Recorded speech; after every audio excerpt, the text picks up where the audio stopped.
So everybody, this is Moka. Moka is our newest pack member. Our previous was Mogwai. Moka is a she looks like a young lab mix, kind of almost like Tifa. Now she's actually probably what Tifa was, maybe about 6-7 months old. The vet kind of confirmed she is a little over 6 months, and Tifa looked about just like about her, so I believe she's probably about 6-7 months old, so she's still young.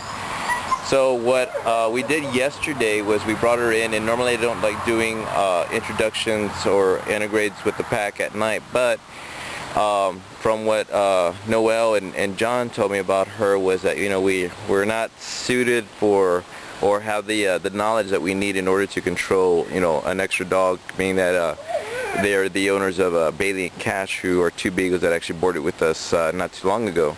So they're still working with Baliey on a couple of like light things. It's a little of aggression, but not anything too severe that they can't handle.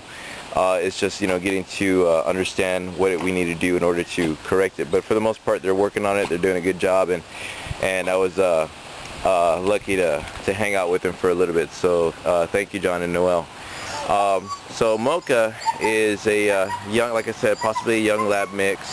A lot of what I you know, picked up from her when I first met her was that she's got a lot of puppy. She's in an adolescent stage, so she's a young female. Possibly was raised by, you know, a couple of owners that, you know, kind of babied her a little bit. We did get a little nippy, you know, bouncy. Pretty much, you know, she doesn't know how to, you know, respect anybody, you know, dog or human. So when we brought her into the pack last night, she showed full submission. The pack welcomed her, you know, with no problems. It was a good, you know, a good introduction, good energy, and they did a real good job of bringing her in. So, and the reason I'm only having her out is because, you know, we're still, you know, brand new. I want to go ahead and get her used to having, you know, other dogs around, but I'm also wanting to observe what she's doing in order to correct her just in case I need to. So when she's around, you know, like dogs like Quan Chi, you know, when she's around Guillermo, and then we have Mogwai running around here somewhere. There it is. So a lot of the interaction that I've actually seen for the past couple of days is her actually, you know, being around Mogwai, and you know, a lot of people that have met Mogwai have actually said, you know, wow, you know, he's a very, you know, well-behaved little Chihuahua. So a lot of what I've been allowing Mogwai to do is, you know, be around the other dogs, but, you know, also treating them as such. So how I would treat you know, Guillermo or Moka or even Quan Chi, you know, I'm you know, doing the same with him. So I'm not per se favoring him, meaning that he's a smaller dog, or babying him. I'm allowing him to be just like everybody else. So you know, most people that have Chihuahuas, they're, you know, neurotic, they're hyper, barky, loud. And ironically, my cousin actually lives next door, and she's got 4 neurotic Chihuahuas. So, you know, for her to see a stable Chihuahua, you know, it's pretty, you know, impressive. So, but what I've learned from watching him and Moka interact is that she's, you know, very clueless about what to do, you know, at this stage in life. So introducing her to the pack and everyone at once, you know, was kind of like a wake-up call. You know, these are elder dogs. They should be respected. So, you know, immediately she gave everybody just that respect. She, in the beginning, when, you know, the other dog would sniff her. Hold on one second, I got a truck here. There you go. When another dog would sniff her, you know, she would kind of hunch over. She would try to, you know, get to where she'd be able to sit down. So what she was actually doing was kind of hiding herself from being smelled. Now, when a dog does that, it's basically they're trying to mask themselves. They don't want anybody else to know. So in order to allow her to feel a little bit more confident, to be sure that nothing bad was going to happen, I would go ahead and ask her to walk. And as she walked, she would actually lift her rear end and start walking. Once she started doing that, of course, everybody else was able to follow her, smell her, and, you know, learn her scent, learn who she is, and then go from there. So by doing that, I'm helping her, you know, build her self-esteem. I'm helping her build her knowledge of how to be around other dogs, and not only that, I'm allowing the pack to see that, okay, well, you know, he's got her under control. She's being respectful about everything. So, why not? So, but these are things that I want her to learn in order for her to be able to be around other dogs. So when we go to dog parks, when we go to outings, when we go to field trips, I want her to be in every scenario, so that way the possibility of someone adopting her, would be, really, really good. This is a very normal, active family lab, if you want to put it that way. But I need her to be around the power breeds. I need her to understand, to respect everybody's space, and she's doing a really good job. So, for, John and Noel to actually see her being, a dog, it's kind of wow. But this is something that they learn here from each other, and that's one thing that I'm very grateful for having, the pack that I have. They've actually helped me with so much. They've helped me with Gunsmoke. They've helped me with Derko. They've helped me with Mogwai, even though Mogwai seems to be normal. Thing is that when he came in, he wanted to mount everybody. So first thing is that you can't do that, because you're going to be dinner. So I want her experience to be positive. I want her to learn. I want her to grow, and again, she is up for adoption. Anybody interested, please send me an email or a message on Facebook, and we can go ahead and work on information as far as how to keep her this way.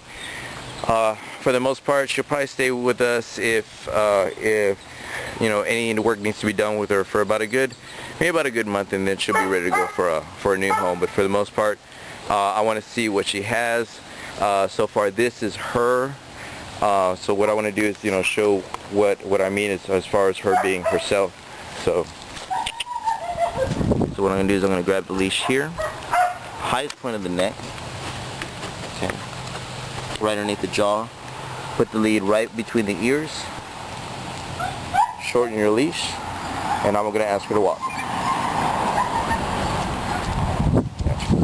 Now, in order for her to stop, what I'm going to do is I'm actually going to pull up to stop her, but I want to keep her right where she's at. No tension on the leash to be sure that I'm not sending the wrong message to Guillermo.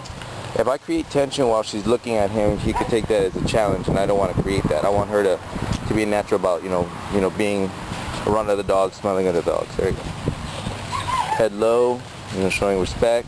Now the looking around is because she wants to look around. She wants to see, okay, there's a sound there, but she's not being where I need her to be. Okay, once she starts learning on how to understand what the leash means, then I can get her to be adopted, because she's you can take her on a relaxing walk. She knows the commands as far as the leash. So right now what I'm going to do is I'm going to stop her, pull straight up, stop her, and there she goes, and then create relaxation on the leash. So when I do a correction, I'm actually just using the wrist and the relax. So the short leash is going to give me that ability to control her better, but you have to understand that keep your arm relaxed. See that arm right there? All relax. It looks like I'm making a muscle. I'm really not. All I'm doing is just relaxing the arm. Relaxing the arm. We create relaxation on the leash. Just looking that way, I'm going to go ahead and correct her by just stepping forward. Tug to the side. Tug to the side. Tug to the side. Once I get her where I need her to be, then I'm going to stop. Pull straight up, and she stops. So basically, that's kind of how you walk a dog.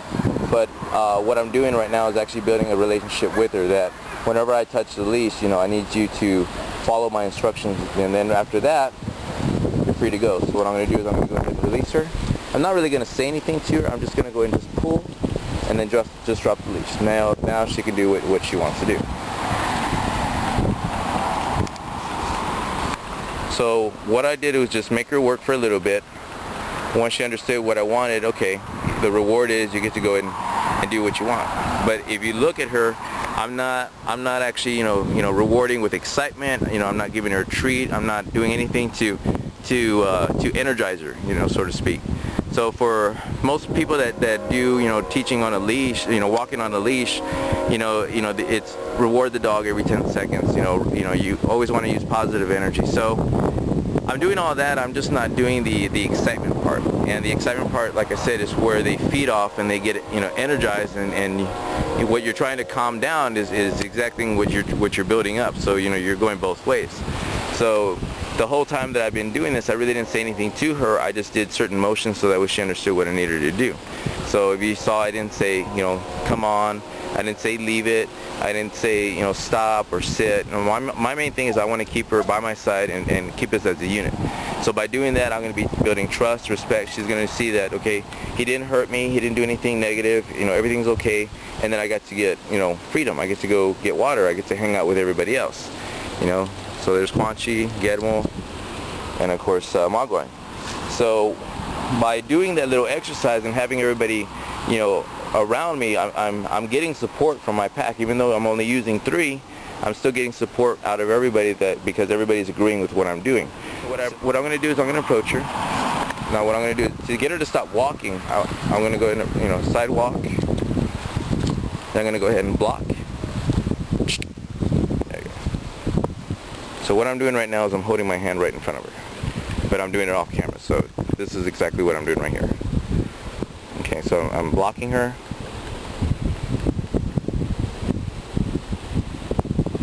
And now, and by blocking her, I just want to see what is she going to do. Is she going to pay attention? Is she going to be paying attention to something else? I want myself to be, you know, the focus. There you go. So doing the hand thing. Bam. There you go. So right there, she is giving me, you know, full. She's giving. We got people passing. That's why everybody's barking. So what I'm doing is I'm blocking, but by doing that, I'm giving her a hand signal that this means stop. So when this means stop, the only option that I have to do when he does this is to sit down. So this is how the hand.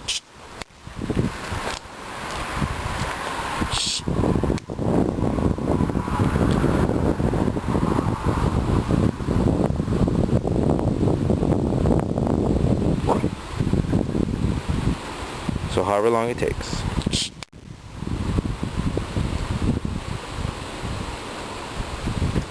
Block.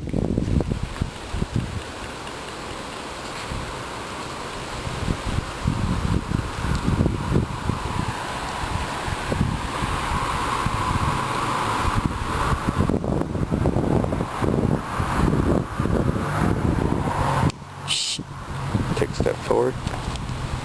Continue blocking. Still got the hand there, and there you go.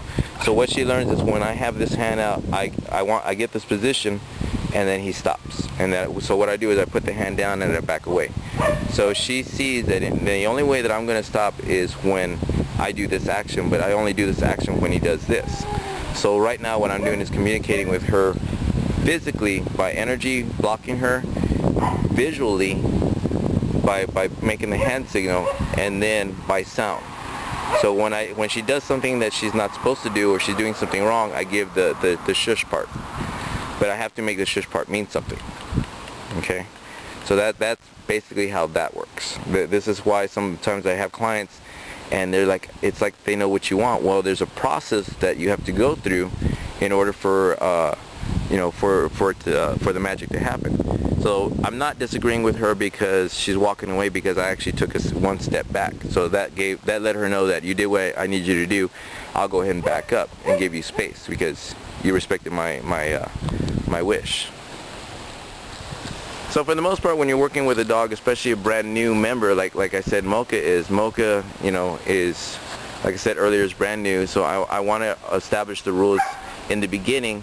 Anybody knows of anybody that would be interested in adopting her, please contact the 4 Horsemen Canine Camp, again by email at 4caninecamp.com, at our phone number at 210-584-4413. Again, that number is 210-584-4413. Or you can also contact us on Facebook, message, tag, or add as a friend. So I hope you enjoyed this introduction of our newest member, Moka. Again, she will be staying with the pack for about a month for observation, rehab, and other activities. And then after that, she'll be all set and ready to go home.